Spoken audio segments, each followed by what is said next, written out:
हाँ जी।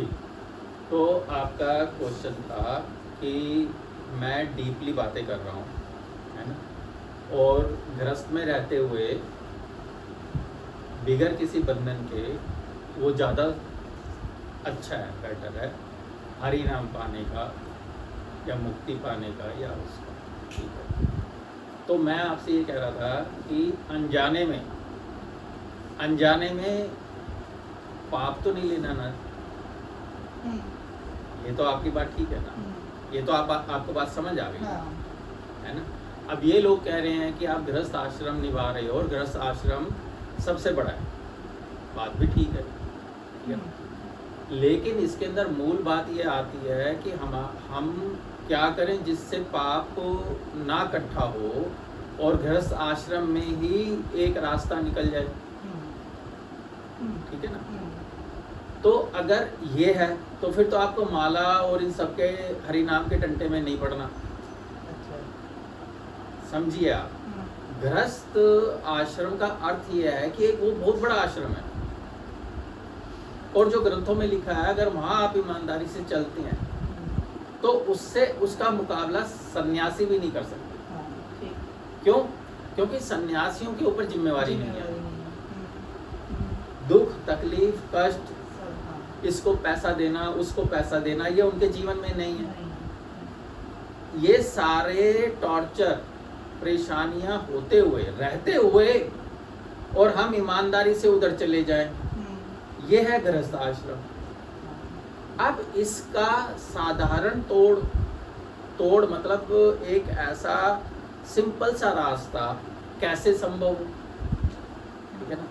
तो वो रास्ता केवल तभी हो सकता है जब आप प्रभु के लिए सारा कार्य करें। बिल्कुल। मेरा कहने का अर्थ ये है, मान लो आपकी बेटी है, उसके अंदर भी प्रभु है, आपके पति हैं, उसके अंदर भी प्रभु है ना। हर प्राणी के अंदर प्रभु विद्यमान है। वो प्रभु आप ये ना देखें कि भाई मुसलमान का है तो उसका मस्जिद का प्रभु है, और क्रिश्चियन है तो उसका क्रिश्चियन का प्रभु है, सिख है तो उसके सिख, नहीं। जो आपका प्रभु है वही उसके अंदर विद्यमान है, नाम अलग अलग है। बिल्कुल क्लियर। कोई भी डाउट हो, कोई भी कंफ्यूजन हो, आप मेरे को रोक देंगे, क्वेश्चन करें। क्लियर? यहाँ तक तो बात सब स्पष्ट है ना। तो उसके अंदर जब सबके अंदर प्रभु है और आप वही कार्य कर रहे हैं अपनी फैमिली के अंदर, सबकी सेवा कर रहे हैं, तो बताइए इससे बढ़ के माला हो गई क्या? जवाब दीजिए आप। इससे बढ़ के माला तो नहीं है। इससे बढ़ के किसी संत से या किसी से आपने नाम ले लिया, ठीक है, तो नाम के अंदर क्या हो गया कि आपके पास आपके परिवार में 10 आदमी हैं, 10 प्रभु हो गए। हर एक के अंदर जो प्रभु का अंश है, वो उसको जो खाना पानी दाना पानी दे रहा है, उसने जो जन्म लिया है इस पृथ्वी पे, वो अंश लेके आपकी बेटी के अंदर प्रभु का अंश है, पूर्ण नहीं है, वो पूर्ण अंश नहीं है, ठीक है। हनुमान जी भी पूर्ण नहीं है, वो भी अंश हैं, लेकिन वो इतने इतने इतने इतने प्रतापी हैं कि उनका बाल बराबर अंश की ताकत भी मेरे पास आ जाए तो शायद शरीर फट जाए। हाँ, बिल्कुल। तो इसीलिए मैं अंश की बात कर रहा हूँ। आपकी बिटिया में, आपके बेटे में, आपके पति में जो अंश हैं, जिंदा, लाइव, वो ज्यादा सर्वोपरि हैं, मूल्यवान हैं, कीमती हैं, या आपकी माला, या आपने जो नाम लिया? कंपैरिजन कीजिए। इस समाज में जो चल रहा है, मैं समाज को बिल्कुल गलत नहीं कहूँगा, लेकिन ये भ्रांतियाँ भी नहीं कहेंगे, थोड़ी समझ की ज़्यादा या कमी या ज़्यादा, या जैसे क्लास 4 हो गया, क्लास 5 हो गया, क्लास 10 हो गया, ऐसे ही है बस। तो उसके हिसाब से आप खुद जवाब दीजिए कि ज़्यादा मूल्यवान कौन, जिंदा अंश या मूर्ति या वो, क्योंकि अब आपने विषय किया मेरे से, विषय आपने जो लिया वो गृहस्थ लिया और एक वो लिया, तो मैं अब उसी विषय पे बात कर रहा हूँ। क्योंकि अगर मूर्ति पूजा, माला पूजा, नाम पूजा वाला विषय होगा तो वो एक डिफरेंट होगा। अभी मेरी गृहस्थ आश्रम के ऊपर चर्चा हो रही है, तो उसके अंदर मूल्यवान कौन, मैं आपसे पूछना चाह रहा हूँ, सोच के बताइए। नेचुरली अगर हम पारिवारिक बंदे हैं तो हमारे लिए तो फैमिली पहले होगी ना। जिंदा अंश। अभी जो फैमिली है वो शरीर, मैं उसकी बात नहीं कर रहा हूँ, अभी मैं प्रभु की बात कर रहा हूँ। जो वो जिंदा अंश है वो ज्यादा वैल्यूएबल है माला के मुकाबले। नेचुरली ठीक है ना, ठीक है ना, एग्री करते हैं ना? हाँ, बिल्कुल। तो अगर हम या हमारा कोई गुरु या हमारा कोई मार्गदर्शक ये चीज बताए, है ना, तो इंसान के अंदर क्या होता है, इंसान एक चीज से बोर हो जाता है। आप कोई भी नाम लेंगे, जब तक वो नाम आपके दिमाग में रटा नहीं गया, ठीक है, बात होती है जिसको कहते हैं संस्कार पढ़ना। संस्कार क्या होता है, एक होता है आपने किताब से नाम पढ़ा, ठीक है, फिर उसको याद करने में दिक्कत होती है, फिर आस्ते आस्ते वो याद हो जाता है, फिर याद हो जाता है, फिर दिमाग में आ जाता है, दिमाग में आ जाता है तो फिर वो आपका कर्म बनता है। कोई भी चीज़ कर्म बनता है, कर्म के बाद संस्कार होता है, संस्कार के बाद फिर वो चीज़ें हमारे जीवन में घटने लग जाती हैं। मतलब सूक्ष्म से अति सूक्ष्म से सूक्ष्मता में कन्वर्ट हो जाता है हमारे भाव, हमारे विचार। ये पूरा संसार इसी तरीके से मेक हुआ है। हमारे ही भावनाओं ने इस संसार को रचा है। हमारे जो जन्म है ये भी हमने ही रचा है, ठीक है, ग्रंथों में लिखा है, उल्लेख मिलता है, ठीक है।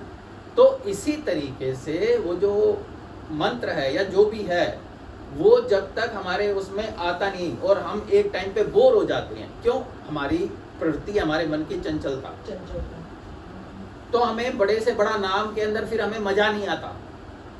मजा थोड़े टाइम तक ही आता है, जिसको मजा कहते हैं। वो मजा क्या होता है, वो ध्यान का होता है। हम उसको चूक जाते हैं।